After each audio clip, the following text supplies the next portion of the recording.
একটু ডার্ক সাইডে যেতে চাই। সেটা হচ্ছে, এর আগে আমরা বলেছিলাম যে কর্ণপিশাচিনী নিয়ে একটু কথা বলবো, কর্ণপিশাচিনী সাধনা নিয়ে।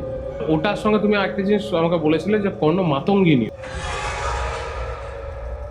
যখন পিশাচিনী সাধনা করতে হবে, হুম। তার মানে আমার যখন ধ্যেয় পিশাচিনী, তার মানে আমাকেও পিশাচের মতো হতে হবে।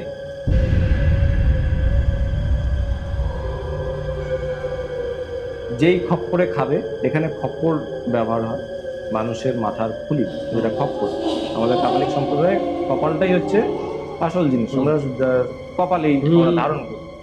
সেই খপ্পরে তাকে মদ খেতে হবে, মাংস খেতে হবে, কিন্তু সবই হয় কাঁচা, নইলে চিতায় পোড়ানো।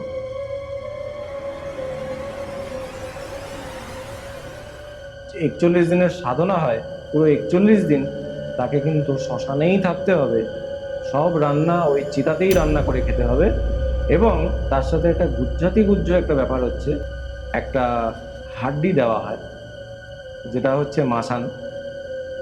সেই মাসানটাকে তাকে বুঝে রাখতে হবে পিছনে।